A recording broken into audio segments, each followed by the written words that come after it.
रहीम अल्लाहुम्मा सल्लि अला मुहम्मद व आले मोहम्मद। अस्सलाम वालेकुम। कैसे हैं आप सब? उम्मीद करता हूँ सब खैरियत से होंगे। अल्लाह पाक आप सबको अपने हिफ़्ज़-ओ-मान में रखे, सलामत रखे, आमीन। अच्छा जनाब, इस वीडियो के अंदर मार्केट का वीकली तजज़िया आपके साथ शेयर करने वाला हूँ।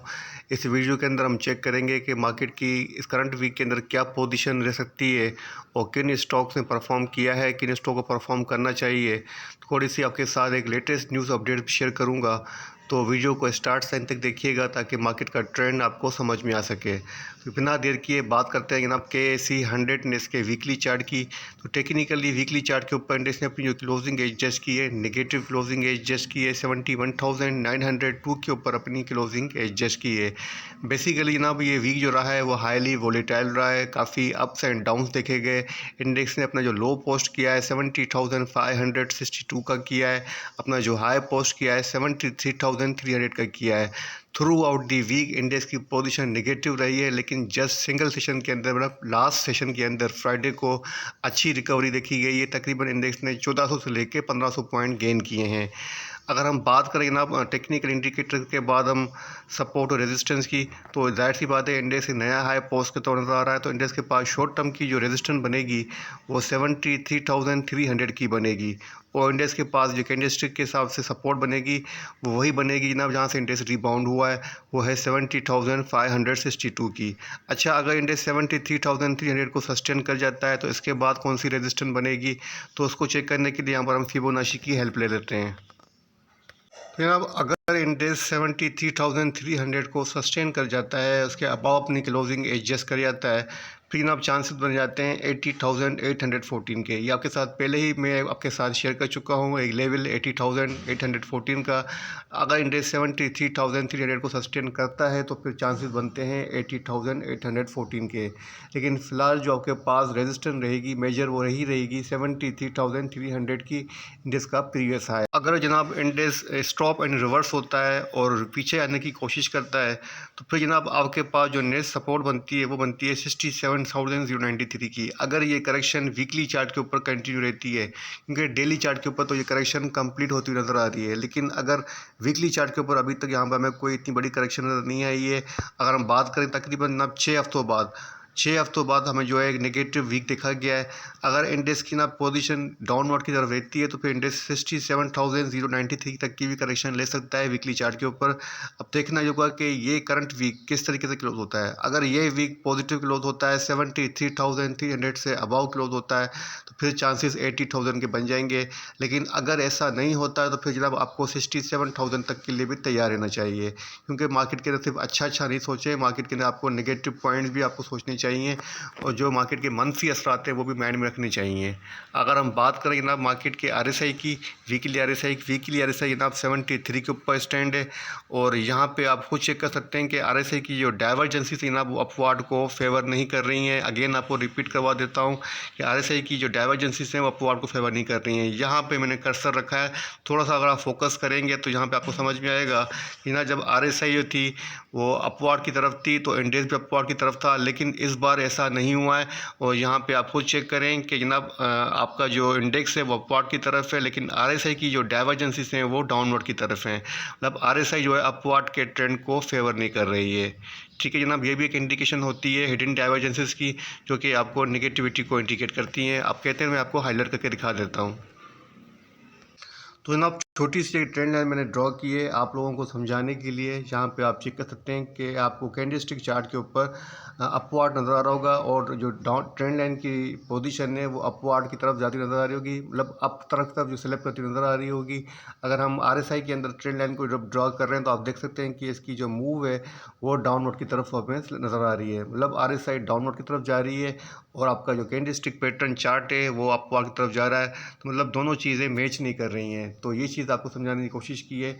तो RSI को भी जनाब ट्रेंड के साथ फॉलो करना चाहिए, यही पॉजिटिविटी होती है स्ट्रॉन्ग ट्रेंड की। अगर RSI आपको एडवांस में इंडिकेट कर रही है कि डाउनवर्ड की तरफ जाऊंगी तो वो ट्रेंड रिवर्सल को इंडिकेट कर रही होती है।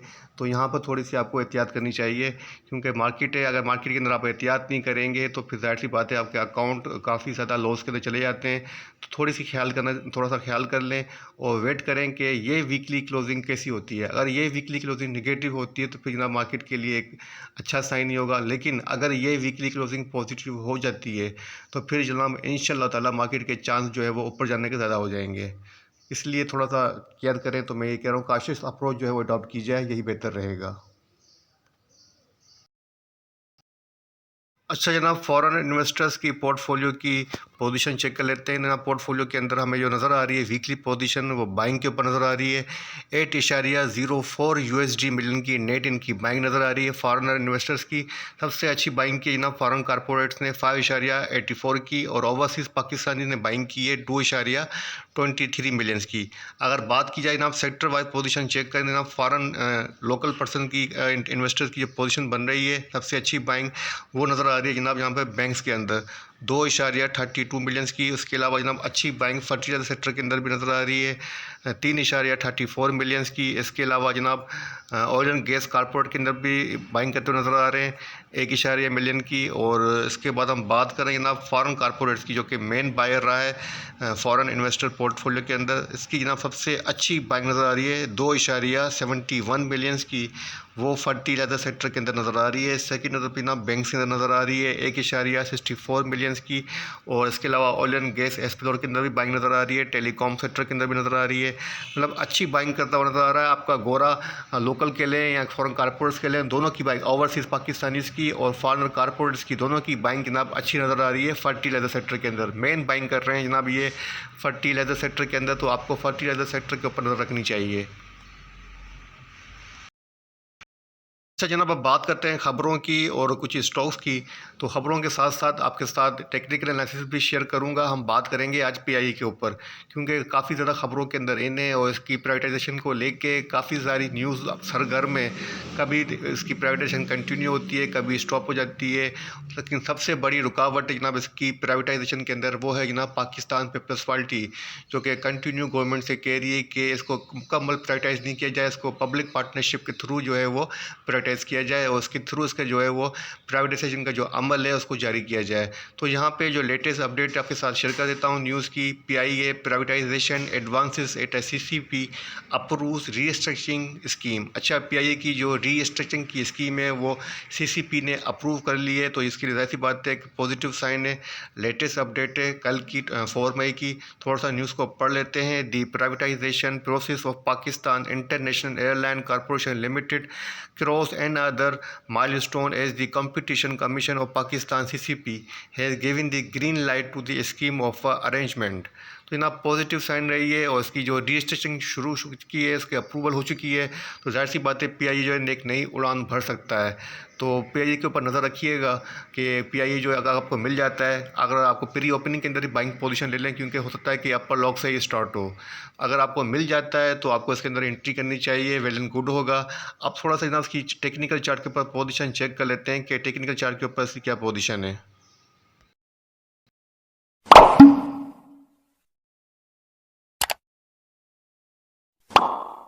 बात करते हैं ना पाकिस्तान इंटरनेशनल पीआईए के टेक्निकल चार्ट की कि कहाँ पर आपको बाय और सेल करनी चाहिए, बाय करनी चाहिए या नहीं करनी चाहिए।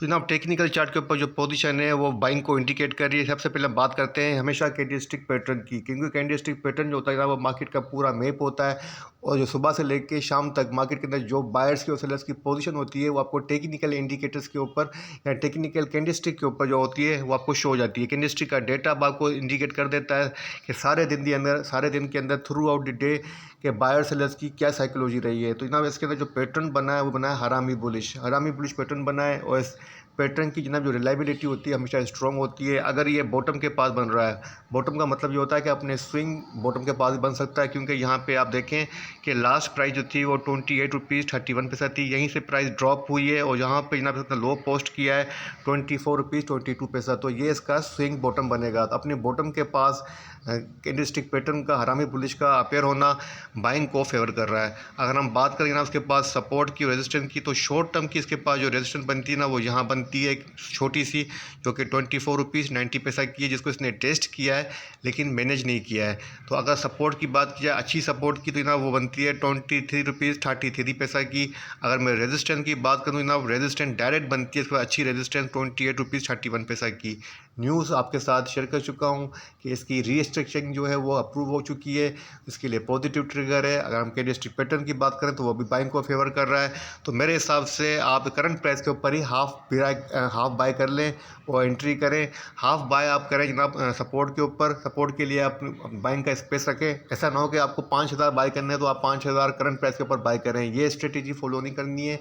अगर आपकी जो स्ट्रेंथ है बाइंग करने की वो 5000 क्वांटिटी है तो 2500 शेयर जनाब आप करंट प्राइस के ऊपर बाय कर लें, 2500 आप बाय करें सपोर्ट के ऊपर, ये स्ट्रेटेजी फॉलो करें। अपना टारगेट रखें जनाब 28 रुपीज़ 31 पैसा। लेकिन आपको मिल जाए तब मुश्किल है, मुझे लग नहीं रहा कि मिलेगा, क्योंकि इसकी जो न्यूज़ है वो इसी बात को इंडिकेट कर रही है कि इसके अंदर बायर जो है वो टूट पड़ेंगे और ये शायद प्री ओपनिंग से ही अपर लाभ आपको मिले, लेकिन मिल जाए तो बाइंग करनी चाहिए। ठीक है जनाब, तो ये हो गया PIA।